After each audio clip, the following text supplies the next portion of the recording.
All right, what's good with y'all? We're back with another video. We're gonna be reacting to she left a good man at 23 and now she wants him back at 35. That's a significant age difference. 35 to 23, 12 years. Of course, you might want him back. You matured, you grown, all the good stuff. But if you're new to this channel, make sure you like, comment, subscribe.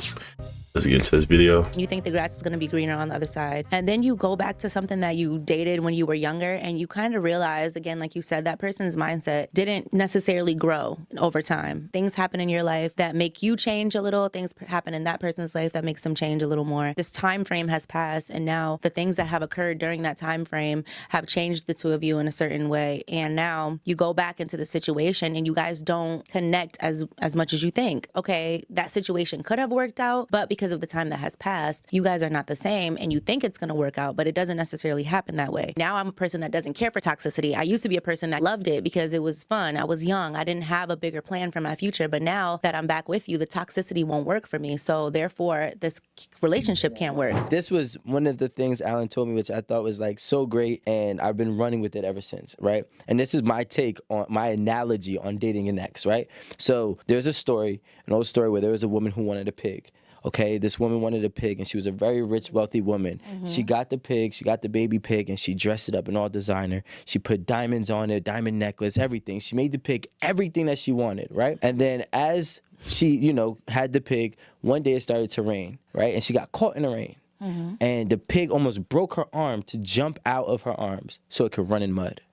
At the end of the day, the pig is still going to be a pig. It does not matter what you want it to be. It does not matter what you want to dress it up as. The same goes and the same rules applies as people. That person is what they are, and it's important to accept what they are, which is most likely, not all the time, but it's most likely the case that they are an ex and not a current. It seems like oh, people are who they are. Like the pig is who they are. Accept the pig or don't accept the pig. How about we blame the woman for being foolish enough to believe that she That could a pig could wear Gucci. No, that's what I'm blaming. Okay, Or okay. not just the woman, but that woman in an analogy. Yes. I'm blaming the person to not understand that you can't make anybody be what you want them to be. Right. I don't care how much money you have. I don't care how much power you have. I don't care how much popularity you have. You can't make somebody be what you want them to be. You could date a girl, you could be a guy, you could date this girl because she's beautiful, but guess what? She's not a wife. And you can't make her be a wife. You're a woman, you're dating this guy, right? And he's just an asshole. And you want a gentleman. He can't be a gentleman. And you gotta understand that instead of trying to mold and change people and give people every reason to change, you just gotta give yourself every reason to move on. If I had to take a poll, right, and this is just an educated guess stat, I would say 80% of people who left their ex and doubled back to their ex is because they thought that they can qualify for something bigger or better, and they don't. And so they... Oh, that's a lot going on. I can't even... They're saying a lot, and I don't know the context, and I can't keep up with this. realize that what they thought their market value was and what they thought they could obtain, they can't. So now they're trying to go back to where they technically belong. But like you said before, that doesn't mean that person is going to accept you back, especially if your ex has now climbed the charts and now they're above where you met them and you're still at the same spot where you left them. I think it's Like, when I'm thinking about this, I think it's about perspective. I'm thinking like she's 35 and the type of man she wants at 35 she had at 23, so she wants this mature man. But now that 23-year-old man is now a 35-year-old man that has higher expectations and stuff. So where it's like she's technically behind, it was delayed. That's basically what I'm hearing, is it's delayed to where now she wants that man. Now she's prepared and ready for that man. But if you also think about it, it's kind of crazy to be ready for, like, the man that 23 years old, you're now ready for that type of man at 35. So that means by the time she's 50, she's going to be ready for that 35-year-old type of man. It's important, if you're gonna leave somebody, you need to make sure that you understand that you're going to come back. If you ever decide to revisit, you have to be a better version of you. You have to be a more established version of yourself. You have to be a more, equipped, whether it be assets and or wisdom, knowledge, whatever it may be. You have to have more attributes than you actually left with when you try to double back. If you try to double back and even if you're making more money but you're still the same person, you're still the same person. You know what I'm saying? So those are just my tips. Unless money was the issue, which for the case of marriage and divorce, they say that that's the number one reason why people separate. I want to go back and That reminds me of something I recently learned. It was a dude talking about how he would attach his value to a material. So cash is basically just a material. It's paper, whatever you want to call it. You know, people with a car, jewelry, whatever, people will attach their value to that piece so then they can get the type of reaction, the type of people they want. So I think most people need to focus on the individual and focus on the character of the person, because the material don't really matter. It can come and go and anybody can get it. I want to tie both of your points together when you were referring to, you know, men being able to step out of their relationship because he is the sole provider or whatever the case may be. Historically, that was the norm, right? And I want to tie that into what's happening right now in terms of doubling back, right? Some people double back after the infidelity has happened in the original relationship. You know why? Because it takes an actual conscious, aware person to understand that being unfaithful does not mean you're being disloyal. If I'm still doing everything that I was doing for you, okay? If I come home and I make you happy, if I take care of home, I take care of kids, I do everything, I'm the workhorse, but you caught me stepping outside, that doesn't mean I was disloyal. That means I was unfaithful. I agree. I still never stopped doing the things that I promised to provide for us, and I still never stopped, you know, making you unhappy. Granted, if I mean, I understand what he's saying, but wouldn't loyalty come with exclusivity? Wouldn't one of the things you're providing for her would be being exclusive? And if you don't provide that piece no more, then wouldn't you technically not be loyal no more, if that's what you're promising? if you are doing, you know, stepping out because there is an unhappiness, that's way different. I'm gonna just go on a tangent a little bit. Sorry. I love it. But Thought provoking. Now, when you're with a woman, right? She's doing a lot of things to bring. When you're with a woman that you love, obviously she's bringing a lot of things to the table that you obviously need and desire. So if she steps out on you, you once said that you won't take that woman back. Why That's is not what there a I've ever difference? said. Actually, in fact, I love correcting people. In fact, the way I actually got my job at 8 at the So, table, Raven, hold on. the way I got my job at 8 at the table was saying that if I was doing it, especially if I was doing it as well, I got to charge it to the game. And I realized that life, first of all, I stepped out in other relationships. So if I'm in a good relationship, and most men are probably going to deny it, but I realize that most men are just going to deny it to themselves.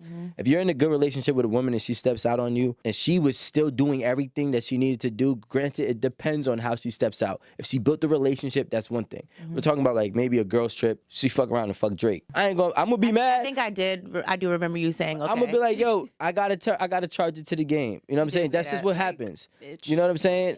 But if you Drake, that's not just what happened, dude. Like they say, temptation is the most dangerous thing in the world. If she goes on a trip and she sleep with Drake, there's no, that's not that's not charging it to the game, bro. That's just bad. go out and you go get a Pico and not a Rico, then we have an issue. Like, you're not gonna go below this. Like, nah, I know you're just desperate. Okay. You know, but that was just to clarify. But back to your point though, about the loyalty, disloyalty, unfaithfulness. So that is so key. When I work with my clients, I ask them, what do you want? Like the notebook, like, what do you want? Yeah. And many times people use this term of, I want someone who's loyal. And that's not the word that they actually, I'm like, let's Google it. Like, are we sure that the words that you are using and the attributes that you're looking for is actually descriptive of what you want? And that's exactly it. Like, Let's look up the word loyal, because the way they're using it, they're starting to make me question it, like I'm being gaslit or something. Giving or showing firm and constant support or allegiance to a person. So what they're saying is facts. You really don't want loyalty, or at least not just loyalty. You want like a subcategory of loyalty, something connected to it. It's like being intentional versus being consistent. It's like if you're intentional, consistency comes with it, but you can be consistent without being intentional. It's like you could be faithful and loyalty comes with it, but you can be loyal and not faithful. I think that's That's something new. Now that I think about it, that's crazy. Okay, so then that's a different animal. So I agree with you 100% in that regard. Back to your comment, though, of how many times are we going to accept the unfaithfulness? Like, what are the circumstances? Like you said, the Drake versus the Pico. Like, what are the circumstances that are... That's crazy. I didn't want to use that word, but, right? Is what it is, like, yeah. acceptable. And then also in your case, you said charge it to the game if you were doing dirt, if you weren't doing the dirt. No, I'm talking about even previously. Yeah, in the past. I've already did my.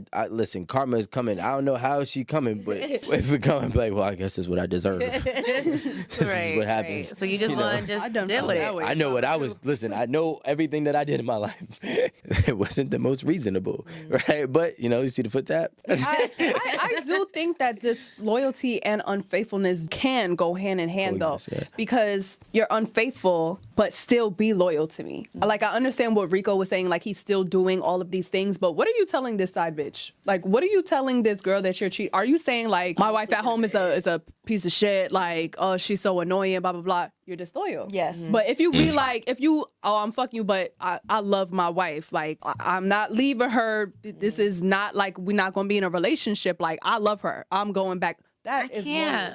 How you talk about That's me right there. How you talk about me behind my back They really just is dapped you up being for that. loyal to me. So I feel like that goes. And they love it. They love it. Women love that. It's sickening. Ew. Women love. And If you tell a girl, no way. yo, They listen, over here. we about to mess I'll be loyal. If we about to mess around, but I'm telling you right now, I love my girl. Do not fuck my shit up. Some women would be like, wow. Don't even talk I about want that. Yes. Like, Yes. I want that too. Yeah, like, I'm here no with matter you right what. now, but don't be talking shit about my girl. No, yeah. What? I will fight you. Like, yo, yeah, we like, can fuck. we You can better fight not talk right shit about now. my wife. Like, but What is women going love that on? because at the end of the day, this is what I believe. You know what I'm saying? Hey, I could be in my own space. And that's what we have to marry, guys. That's what we have. That's what we're like. That reminds me, I was listening to a podcast and they was talking about it was related to like Dick Cannon and him saying he's the bad guy. He became the bad guy because of a girl in high school didn't want the good guy, so he became the bad guy. And basically what the dudes were saying is you was never a good guy. You just didn't get the results that you wanted from trying to be a good guy. So you stayed what you originally were. Because if you're a good guy, you don't get the results, you're going to remain a good guy. Another thing that they said, they was talking about how women would pick the bad guy because they like the story that comes with choosing a bad guy. And they were saying if a woman can turn a bad guy good, that sounds better. It makes them feel like they're more valuable, they're more worthy. But having a good guy and keeping them a good guy, that doesn't sound as good to the story. So they want a good story turning the bad guy good. And when they can't turn the bad guy good, then they feel like, then they start losing sleep and why I can't do this, why I can't do that. When in reality, you just can't do much. We have. That's what we're like. Somebody that's gonna tell me like I'm gonna cheat on you, but I had your back. No, Like, I'm not saying this is what Nah. we should want, but I'm just trying to It's the let reality. them know how I'd rather be alone. loyalty. You know how many- I would rather be alone. You wouldn't rather be alone. You'd rather be lied to. See, that's the thing. There's so much infidelity. And for a long time, even here at 80 at the table, I fought to not say normalize infidelity, normalizing the act of cheating. But guess what? It is more normal than it is unnormal. And we need to start to embrace it. And there's some people who need to actually be like, yo, you know what? Cheating on me isn't a full deal breaker, depending on how many times it happens. Okay, fine. No, but if said you that that and I got loyal to me, cursed. don't let me find out. Okay, So fine. you said that what? Literally, it was reposted today where I said that. I said that on a podcast before that I said, I am married, right? I am legally married to my husband. And if he cheated on me one time, and again, depending on the circumstances, that I might not necessarily divorce him. And the thing is that most women, and I would even say people, would say the same thing, but they don't want to say it aloud because it's awkward or it's embarrassing. A lot of folks, I'm not doing 50-50 with a man because then that means we're roommates. And most of those bitches is doing 50-50. They just don't want to say it aloud because the expectation is that as a woman, these are the standards you should have. And people are lying, and they're lying because of social media. They're lying because of pressures. They're lying because of society. 9 times out of 10, folks are forgiving their wives, even though men will not admit it. Yeah. And they are forgiving their husbands, even though they don't want to admit it. They are. Look, there's nothing wrong with 50-50. It's all about your perspective. If you having a I'll say this forever. If you're having a conversation, there's 2 roles. Somebody's talking, somebody's listening. That means one person gets a role, another person gets a role. It's 50-50. If two people are talking, nobody's listening. So y'all both technically, y'all not gaining nothing. Most people, they don't want 50-50 where, like, for example, if somebody's cooking and the other person cleans, that's 50-50, part of the tasks, because you have to clean to cook, you have to cook to clean. Like, come on now. 50-50, there's nothing wrong with it. But most people, when they hear 50-50, they go straight to finances and a bunch of other crazy stuff. But I just don't see how you have a problem with contributing. That's really the big issue. How do you have a problem with contribution to somebody that you care about?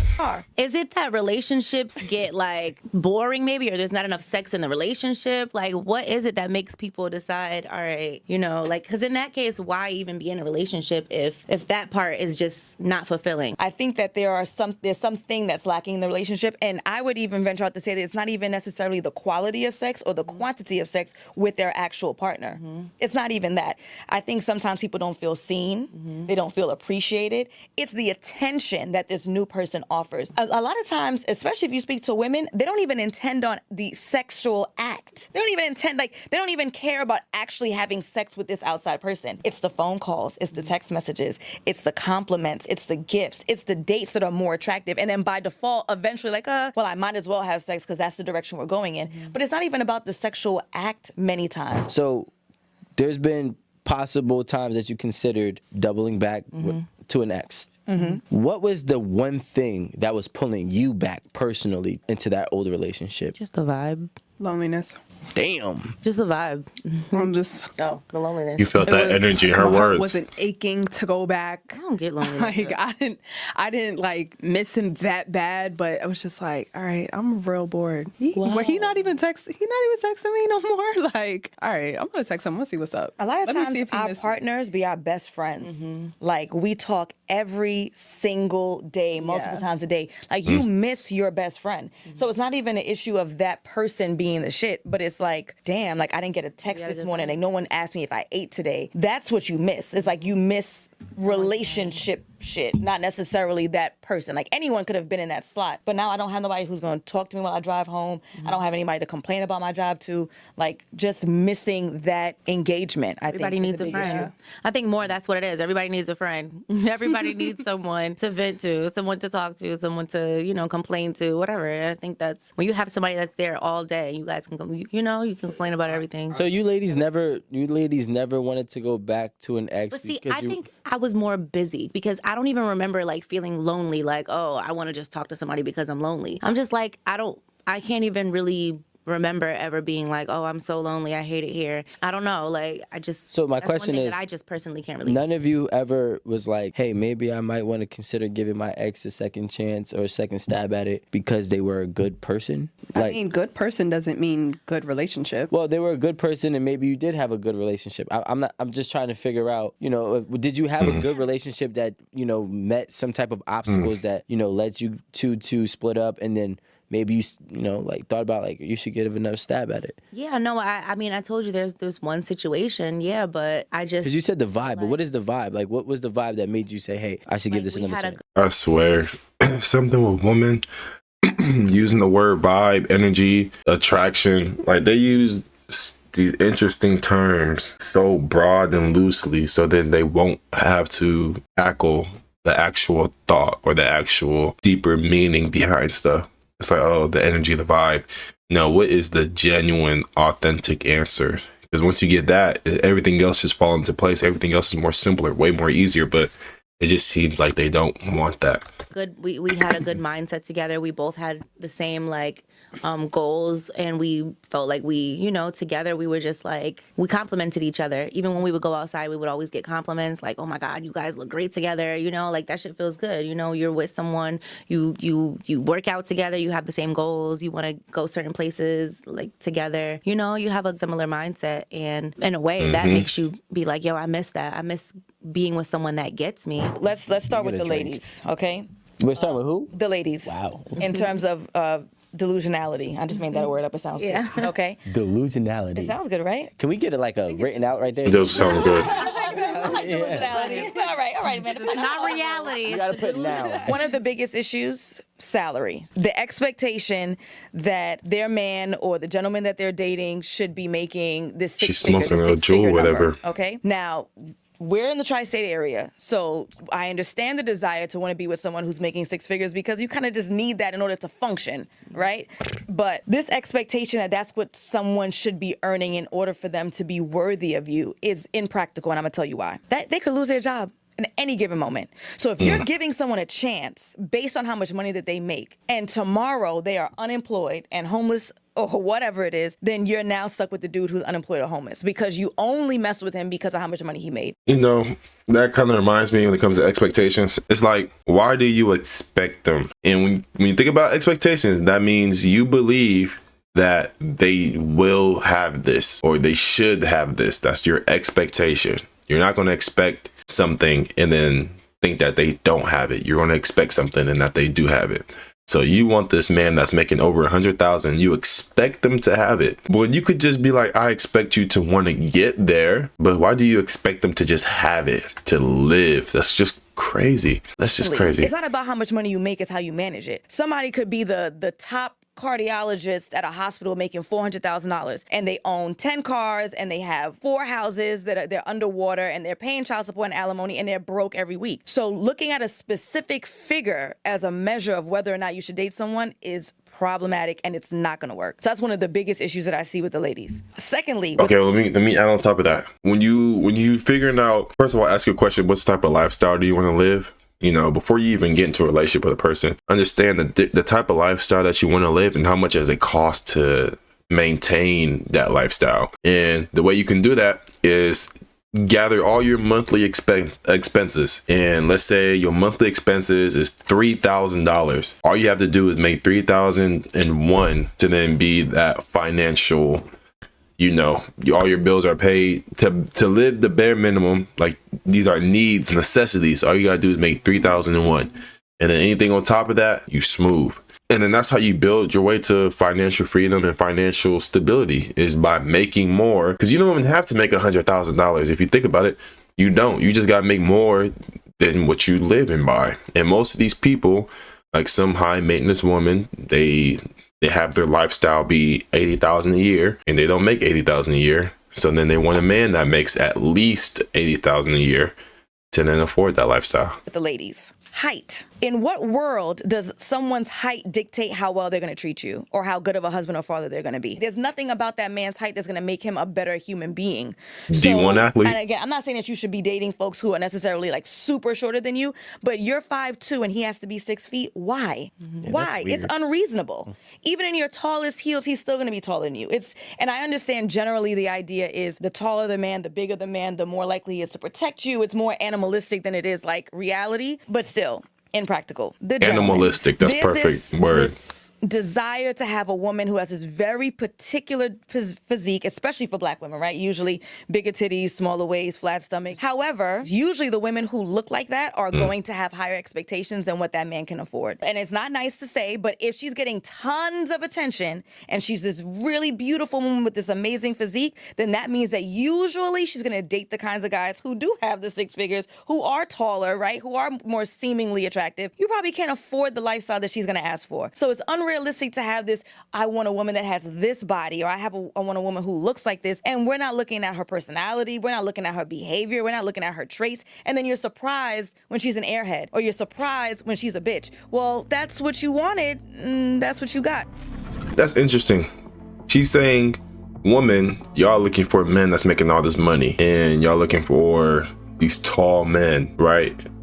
But she didn't really go too deep into the personality like she did for the men. She was like, oh, y'all want a body, but y'all not thinking about their character. But then if you think about the woman, you like, oh, you men, y'all want this woman with this body type, but she's going to be going for the men that's more attractive and making more money. If she's picking the man that's more attractive and making more money, that means she's not thinking about his character. She's not thinking about the type of guy she is, his personality and stuff like that. Not to disrespect and bash nobody, but they're not thinking about that. So you would rather pick the one that quote unquote is more attractive, making more money, but is not the right fit, but because he afford the fit, then I guess that's why you're picking him. Anyways, appreciate y'all for tuning in. Hope y'all enjoyed the video. Make sure you like this up. Peace and love to y'all.